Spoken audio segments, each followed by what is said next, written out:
Bien, un abrazo a cada uno de ustedes, hermanos. El Señor les bendiga en gran manera. Les saludo a la luz de las Escrituras. Estamos cada día compartiendo una palabra del Señor. Que Dios nos bendiga y bendiga sus vidas a todos los que puedan escuchar este relato, ¿no es cierto?, de la palabra del Señor. Ya estamos en el capítulo 3, estamos trabajando con todo lo que podamos, con todas las posibilidades que nos permite la tecnología. Quiero decirles, hermanos, que estamos muy felices de poder hacer algún énfasis en la palabra del Señor, algunas cositas que son de mucha importancia. Así que vamos entonces, hermanos, a la palabra del Señor, capítulo 3. Capítulo 3, vamos a ver dos partes, hermanos. Primero vamos a ver, hermanos, que en este capítulo tenemos el primer milagro de la iglesia y el segundo discurso de Simón Pedro. Así que este capítulo podría dividirse en dos partes. Aunque todavía estamos en la primera división, ¿no es cierto?, en la primera división de los Hechos, que abarca 7 capítulos, los 7 primeros capítulos del libro. En esta sección vemos cómo el Señor Jesucristo seguía obrando mediante el Espíritu Santo a través de los apóstoles hermanos en Jerusalén. Entonces, de hecho, en los capítulos anteriores se pudo observar cómo el nacimiento de la iglesia en el día de Pentecostés, y obviamente destacamos, ¿no es cierto?, que esto fue irrepetible. Y ahora, ¿no es cierto?, existe la iglesia porque en aquel día, ¿no es cierto?, el Espíritu Santo entró, se encarnó, por así decirlo, en los creyentes. Tocó el corazón de los creyentes de una manera especial. Y obviamente al venir, ¿no es cierto?, a morar en ellos, los llenó, hermanos, con su amor, con su poder y su bendición y su servicio, hermanos, porque comenzaron ellos a servir de una manera espectacular, servir a todos los que podían. Entonces, hermanos, de la misma manera, ¿no es cierto?, que no podemos repetir, obviamente, el nacimiento en Belén, tampoco podemos repetir lo que sucedió en el día de Pentecostés, y es un hecho innegable, hermanos, que necesitamos hoy, más que nunca, el poder del Espíritu Santo. Y gracias a Dios, porque Él está obrando en el mundo, convenciendo al mundo, refrenando la maldad, y ya no tenemos que buscarle desesperadamente en el sentido de que ¿dónde está? No, ahora el Espíritu Santo mora en todos los que creen en el Señor Jesucristo. O sea, ahora ya vino al corazón del ser humano y ahora está residiendo en él y le guía constantemente, día a día. Así que, hermanos, ya entramos entonces a trabajar un poquito con el capítulo 3 y ver algunos detalles que son fundamentales. Yo voy a tratar de ver algunas cositas que son muy especiales, hermanos. Acuérdense, hermanos, que el día se consideraba que empezaba a las 6 de la mañana, y eso lo hemos explicado ya, y terminaba a las 6 de la tarde. ¿Ya? Entonces la hora tercia o la hora tercera era las 9 de la mañana, la hora sexta era la del mediodía y la novena era las 3 de la tarde.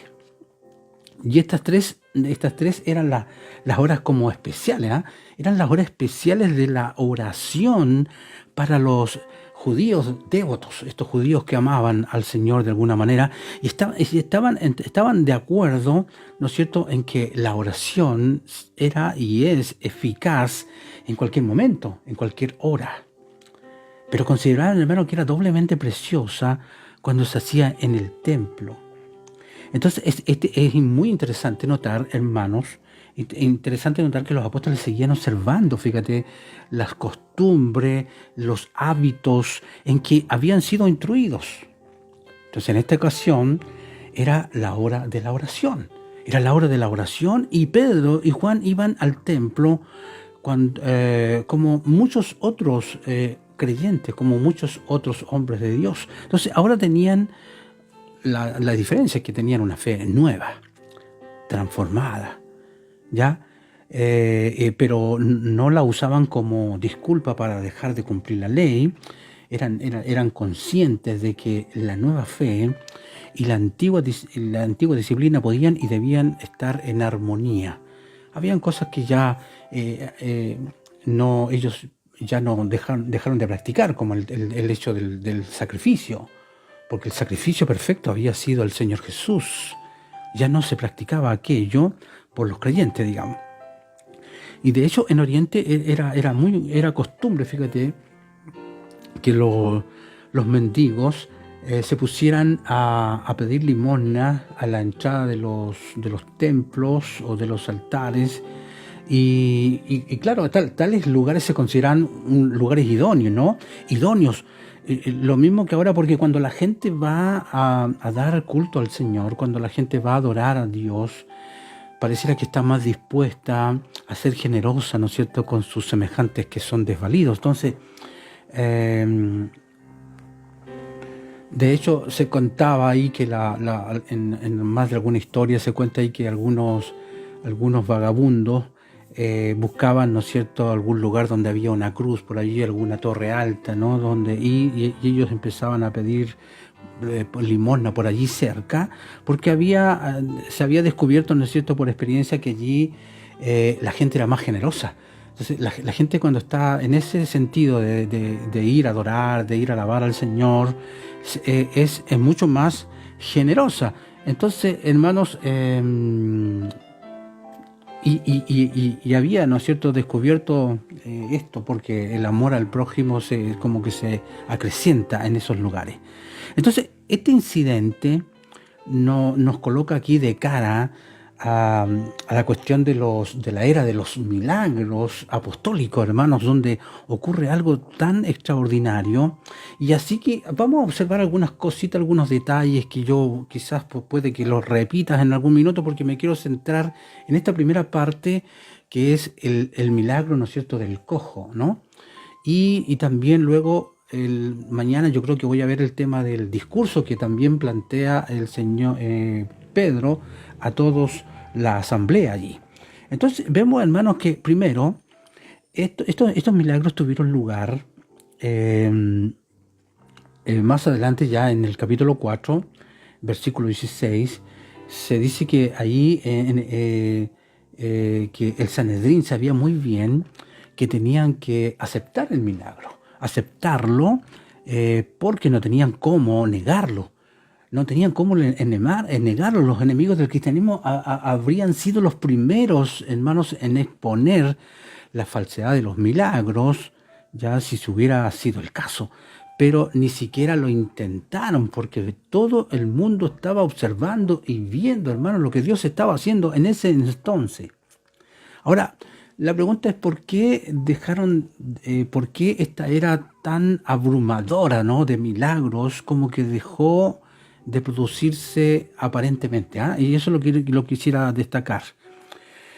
Se han hecho algunas sugerencias con respecto a esto, y hubo un tiempo, hermanos, en que los milagros eran necesarios. Algunos dicen eso, no eran necesarios, eran, por así decirlo, las campanas que llamaban a la gente, ¿no?, a la iglesia cristiana. Entonces se necesitaban como garantía de la verdad y del poder del evangelio en su ataque inicial al mundo, digamos. También dicen que en aquel tiempo se daban las circunstancias especiales, digamos. La primera, que había hombres apostólicos que estaban vivos y que habían tenido una relación personal irrepetible con el Señor Jesucristo. Y la segunda, que existía una atmósfera, fíjate, de expectación. La gente estaba expectante, en la que la gente estaba dispuesta a creer en lo imposible. Esa época fue así, una época expectante de lo imposible, y esa fe, hermanos, se extendía como una especie de inundación por todas partes. Entonces, estas dos circunstancias unidas tuvieron efectos absolutamente únicos. Pero la verdadera pregunta no es por qué han dejado de producirse los milagros, sino la pregunta es, ¿han dejado realmente de producirse?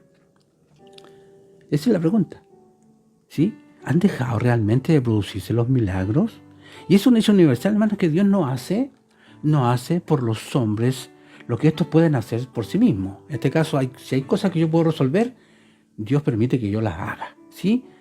¿Ya? Entonces, Dios ha revelado una nueva verdad y un nuevo conocimiento a los hombres que siguen obrando milagros mediante esa revelación. O sea, como dijo un médico, ¿no? Como dijo un cierto doctor, dijo, bueno, yo pongo la venda, pero Dios es el que sana las heridas.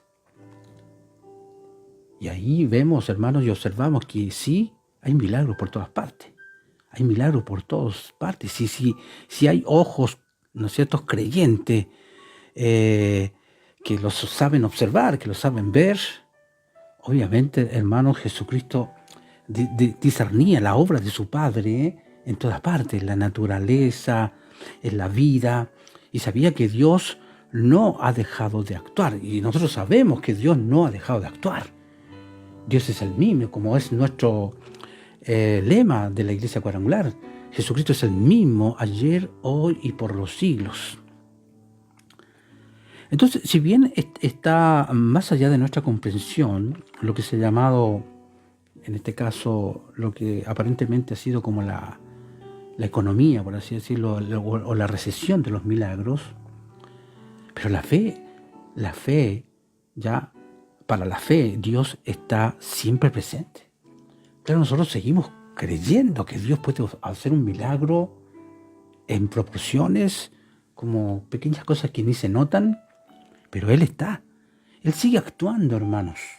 Él está siempre presente, siempre en control y lleva adelante su plan de amor, hermanos, ¿no es cierto?, para el beneficio de cada una de sus criaturas, de una manera, hermano, que no siempre podemos discernir y no siempre podemos comprender.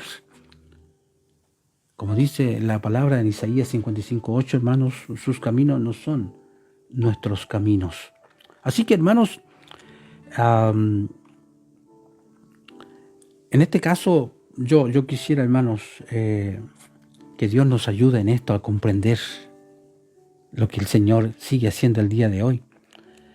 Vamos a ver un poquito, hermanos, en este pasaje, de hecho, los versículos del 11 al 16,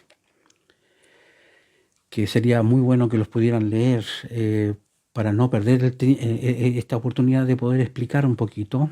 Dice el 11 al 16, dice: Mientras el que había sido cojo seguía agarrado de Pedro y Juan, y llegó corriendo toda la gente, alucinada, donde ellos estaban, que era el pórtico de Salomón.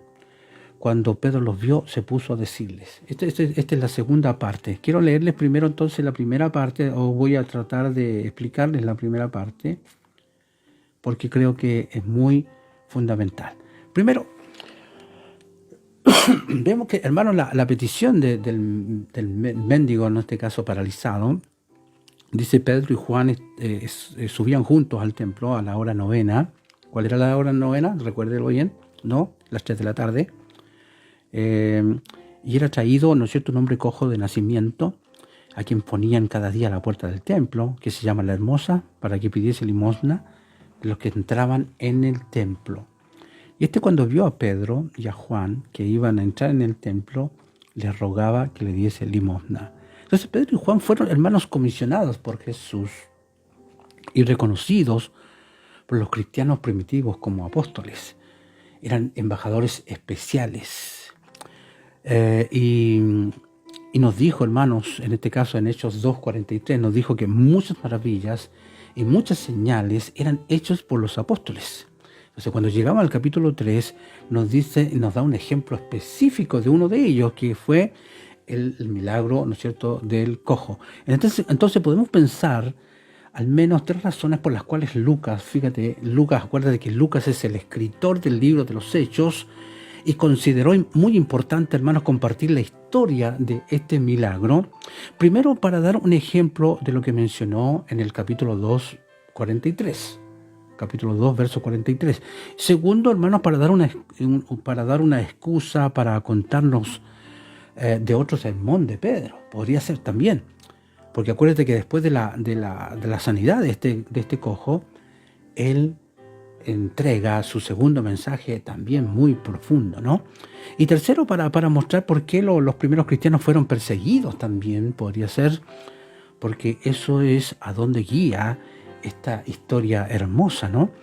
Entonces, cuando dice, hermanos, que aparentemente Pedro y Juan no vieron ningún problema en continuar, como dije, con su costumbre judía de orar a ciertas horas del día, ¿cierto? Por eso que hay ciertas cosas que obviamente se mantienen, como el caso de la costumbre que tenían de ir a orar, solamente que ahora tenían un intercesor poderoso, un mediador poderoso, y que se había revelado a la vida de ellos. De hecho, un escritor llamado Morgan señala, hermanos, que Pedro y Juan no iban al templo a la hora del sacrificio, sino a la hora de la oración. ¿Te fijas la diferencia? Que siguió, ¿no es cierto?, al sacrificio de la tarde. Entonces ellos sabían, ¿no es cierto?, que el sistema de sacrificios había sido cumplido ya con el sacrificio perfecto que Jesús ofrece en la cruz. Entonces, de hecho, Calvin, que es otro escritor, él ve una intención misionera. Dice que él ve una intención misionera en lo que hicieron Pedro y Juan. Entonces, además, si alguien se pregunta si los apóstoles fueron al templo, ¿no es cierto?, para que pudieran orar según el rito de la ley, él dice, no creo que sea algo tan probable como para ser verdad, sino, en el fondo, ¿por qué fueron allí? Para tener esa gran oportunidad de difundir el Evangelio. Claro, mantener la costumbre de orar era saludable, era sano, era impecable, pero el otro objetivo, ¿cuál era? Proclamar, difundir el Evangelio del Señor Jesucristo, ¿no? Entonces ya cuando habla de la hora novena, quizás esta hora del día, dicen algunos escritores como Hudget, este escritor dice que esta hora tenía un significado especial, hermanos, para ellos. ¿Sabe por qué? Sencillamente porque fue la hora cuando Jesús partió a la presencia del Señor, cuando Él falleció. Jesús dijo en la cruz, consumado es, y fue a la hora novena. ¿Te fijas el detalle? Entonces, ahora, hermanos, el historiador judío Josefo, él describió esta famosa puerta llamada la Hermosa. Él describió esta puerta que estaba, dice, en el monte del templo. Y dice que era de un fino latón corinto. Dice que medía más o menos 75 pies de altura, que se podrían ser como entre 22 y 23 metros de altura, con enormes puertas dobles, tan hermosa, hermano, que excedió grandemente a aquellos que estaban cubiertas con solo plata y oro. ¿Ok? Entonces dice, hermanos, que dice que fue traído un hombre cojo de nacimiento, y dice que le rogaba que le diese limosna. Entonces, simplemente este cojo lo que quería era ser apoyado en la condición en que él estaba. Pero fíjate, hermanos, cómo es Dios. Dios siempre tiene algo mejor en la mente para cada uno de nosotros. Y Jesús quería cambiar esa condición, hermanos, absolutamente y completamente. Y yo creo que eso es lo que Dios nos transmite en este mensaje. Cuando nosotros estamos en una situación específica, Dios no solo la quiere transformar, sino que también quiere dar una condición mucho mejor para poder servir, para poder trabajarle al Señor, para poder estar atento a la obra de Él. El hombre cojo sentía, hermanos, que no tenía otra opción más que ser apoyado en su condición. En este caso, pedir la limosna. Y ciertamente era mejor para él ser apoyado que morir de hambre, ¿no? Entonces, además, el hombre tenía buena razón para creer que pedir limosna en la puerta hermosa podría apoyarlo. Entonces, había, ¿no es cierto? Y hay una fuerte tradición de dar limosna a los pobres, especialmente a los mendigos. Fíjate que en el judaísmo se da mucho ese detalle. Es muy típico de ellos dar esto de ser impulsados a dar limosna, ¿ya? Porque lo hacían como un acto de justicia. O sea, en el fondo era algo que agradaba al Señor, según la creencia de ellos, ¿no? Entonces, cuando ya vamos a los versículos 4 al 6, lo que Pedro le dijo, en este caso al hombre cojo, vamos a observar. Pedro, con Juan, fijando los ojos en él, le dijo, míranos, míranos. Entonces él estuvo atento, esperando recibir de ellos algo. Mas Pedro dijo, no tengo plata ni oro, pero lo que tengo te doy. En el nombre de Jesucristo de Nazaret, levántate y anda. Mire, este versículo es muy especial, ¿eh? Entonces, ahí notamos, hermanos, vamos a descifrarlo un poquito. Cuando dice, hermanos, el hombre debe haber estado muy contento, muy feliz y animado cuando Pedro y Juan lo miran, hermanos, atentamente, lo observan atentamente. Yo creo que la mayoría de las personas, ¿no es cierto?, que quieren ignorar a los mendigos, tienen prácticamente cuidado de mirarlo, ni siquiera a los ojos. Entonces el hecho de que Pedro y Juan lo miraran, ya era algo muy, muy especial para el cojo. Entonces cuando miraron al cojo con esa atención, una gran atención, probablemente pensó que él iba a recibir un gran regalo. Seguramente pensó eso, ¿no? Entonces él, hermanos, él les estuvo atento, dice, esperando recibir algo de ellos. Entonces el hombre cojo le volvió la mirada a Pedro y a Juan, y quizá él extendió su mano, ¿no es cierto? O quizás algún recipiente o un vaso, ¿no es cierto?, para recibir su generosidad, ¿ya? Porque el hombre cojo tenía razón al esperar recibir algo de ellos, pero recibió mucho más. Por eso que nosotros tenemos que acudir al Señor con toda nuestra confianza y fe, porque siempre vamos a recibir más de lo que esperamos. Aunque yo creo que el cojo hasta ni siquiera pensó en que podría ser sanado alguna vez. Hermano, sin embargo, recibió mucho más de una donación de dinero o monetaria, con la que quizás hubiese estado satisfecho. Entonces, muchos todavía no han llegado al lugar donde realmente esperan recibir algo de Dios. Y esto es fe, hermanos. Claro, y muy sencillo, esto es fe.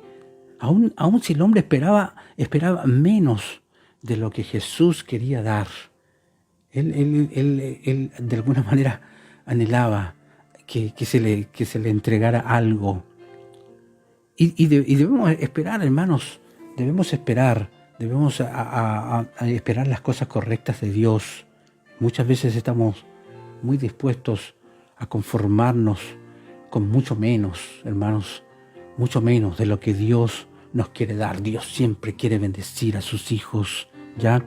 Y seguramente a veces nuestras bajas expectativas a menudo nos roban la bendición que Él quiere para cada uno de nosotros en forma constante y diaria, ¿ya? Y ahora vemos, hermanos, cuando ellos dicen, no tengo plata ni oro.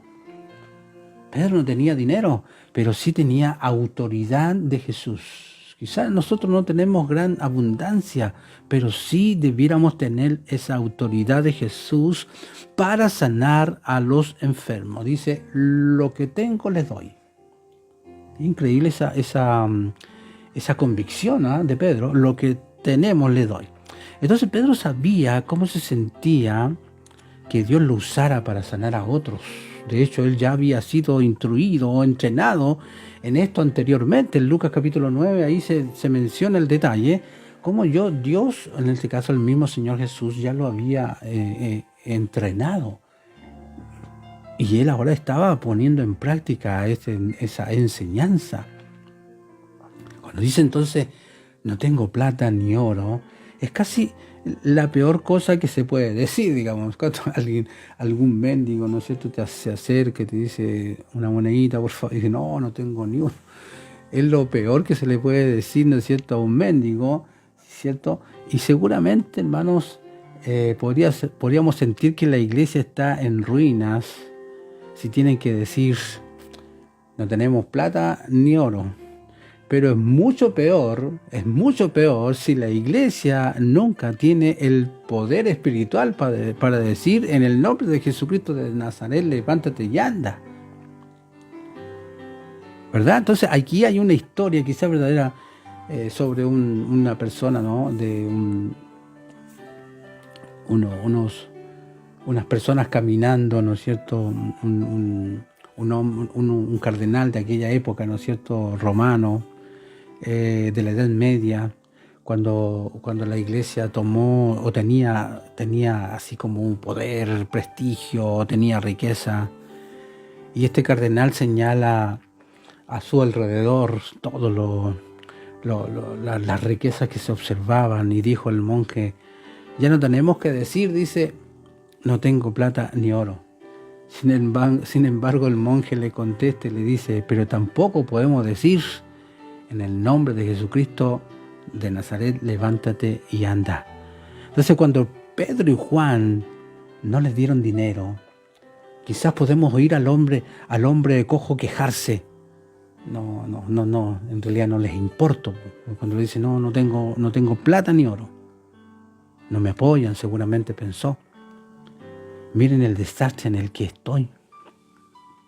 Pero Pedro, hermanos, y Juan querían algo mucho más que apoyar al hombre en su condición, ¿sí? Y querían transformar su vida, ¿no es cierto?, por el poder de Cristo Jesús resucitado.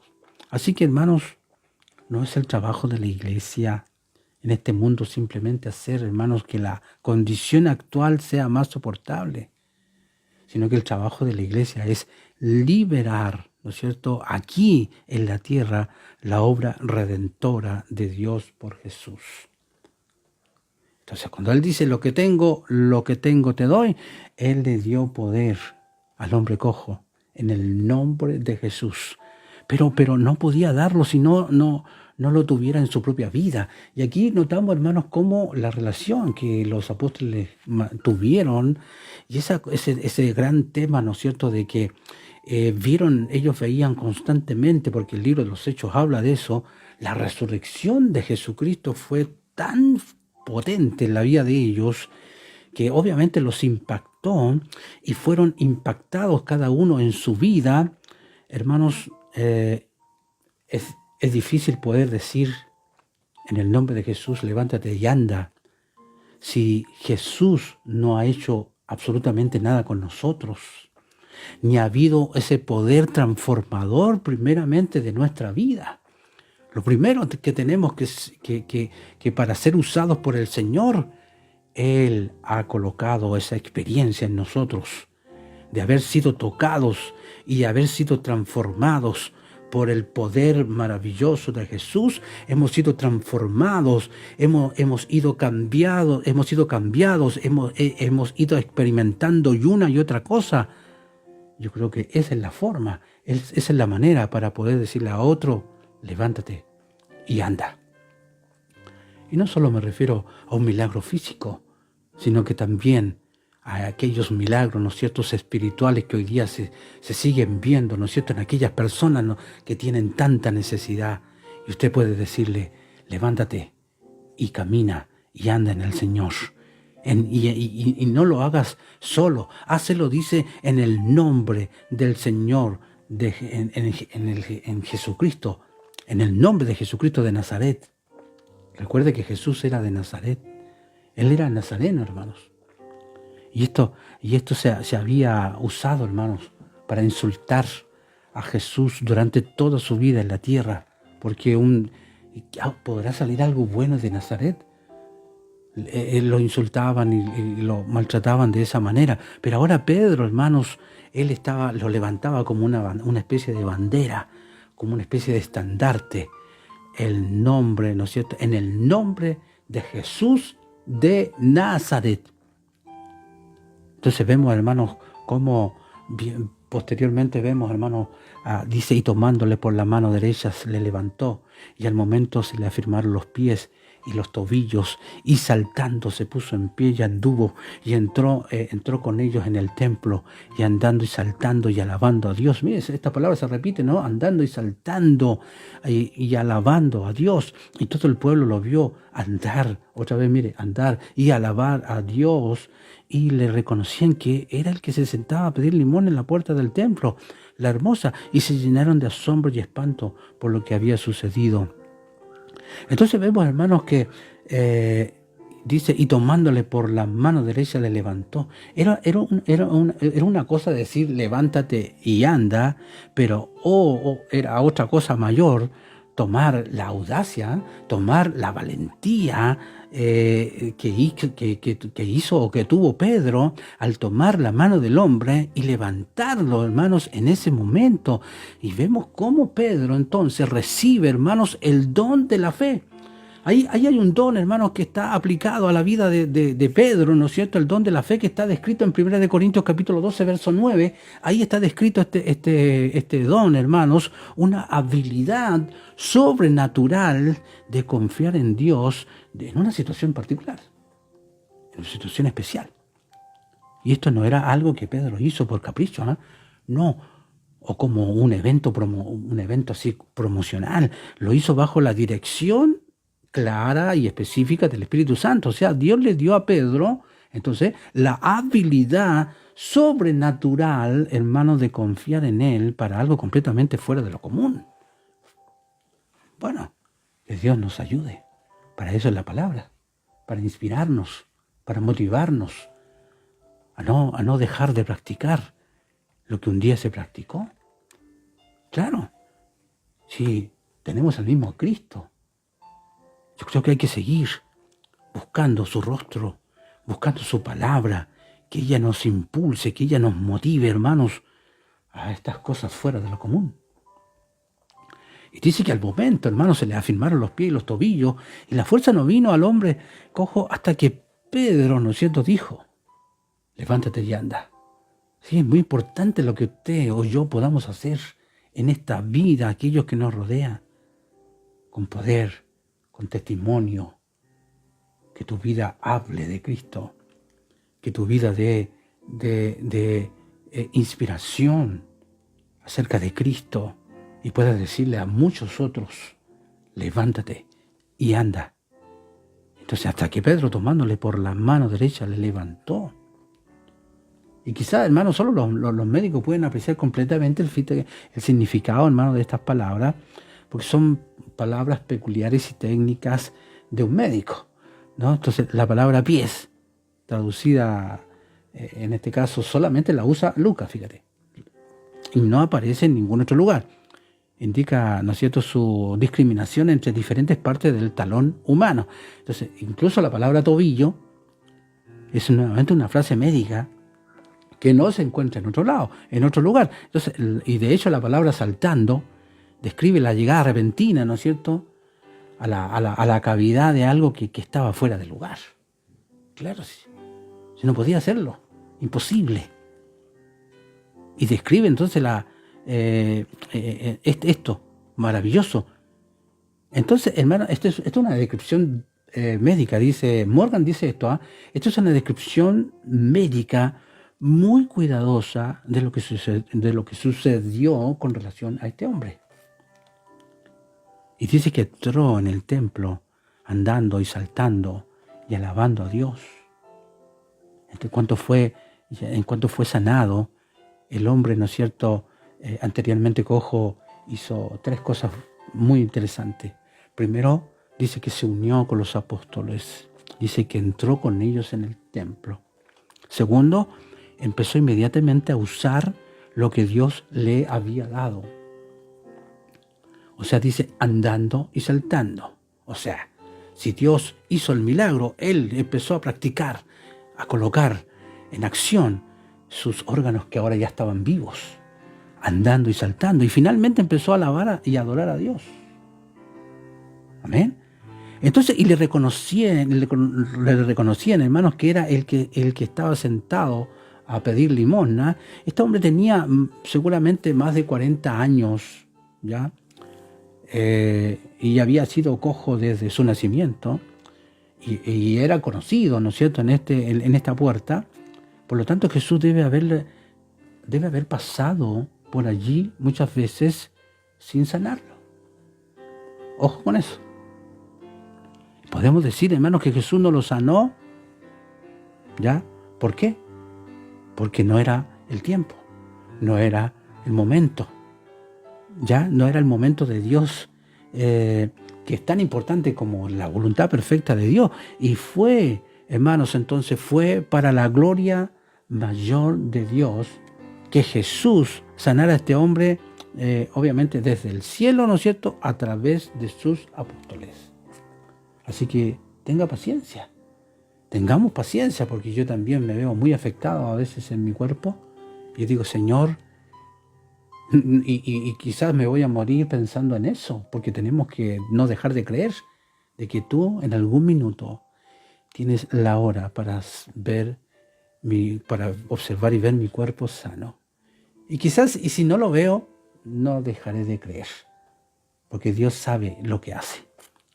Así que, hermanos, que Dios nos ayude, que el Señor nos bendiga en este día, hermanos, que Él pueda obrar en nosotros en cada momento, hermanos, que Dios nos dé fortaleza, hermanos,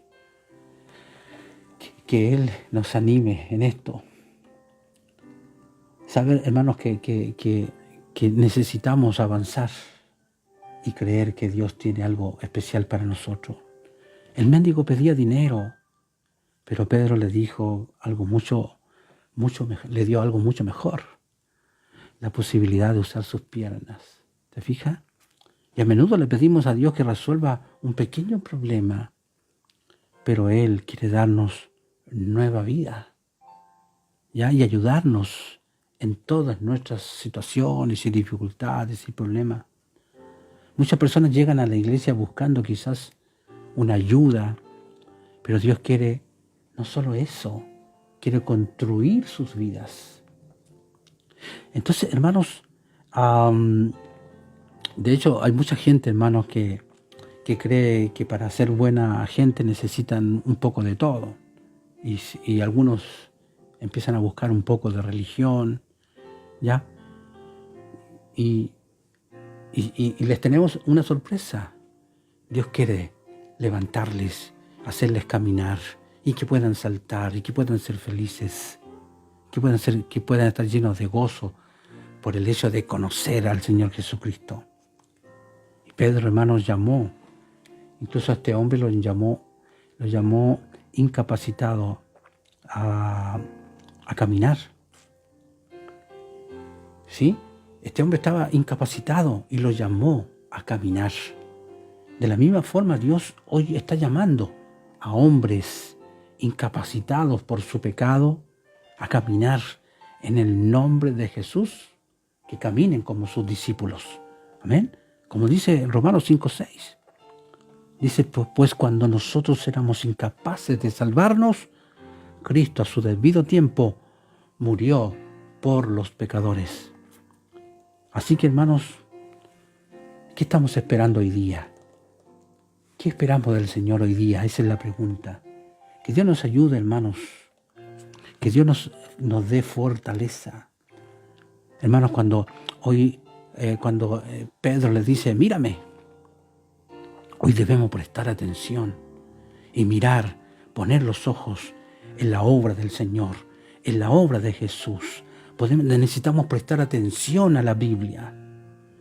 Si queremos una relación fuerte, firme y poderosa, preste atención a la Biblia, hermanos. ¿Ya? Y cuando dice, Juan dice 5:24, dice así: les aseguro que quien presta atención a lo que yo digo y cree en el que me envió, tiene vida eterna y no será condenado, pues ya ha pasado de muerte a vida. Es imposible tener una relación fuerte y poderosa con el Señor si no hay una profundidad en la palabra del Señor. Así que vamos por buen camino, vamos aprendiendo detalle por detalle. Ya mañana estaremos observando ahí el segundo mensaje que dio Pedro a los judíos allí. Así que, hermanos, un abrazo, un momento rico. Lea, escuche, comparte esto, por favor, ayúdeme a compartir para que otros escuchen. No estamos haciendo otra cosa que exponer un poquito la palabra del Señor, sin ninguna otra cosa media rara, porque aquí le hacemos el quite a eso, ¿no? Que sea una palabra de Dios expuesta de una manera sencilla y lo mejor posible, apegado a la Santa Escritura. Un abrazo, hermanos, que el Señor sea con ustedes y nos estamos viendo el día de mañana.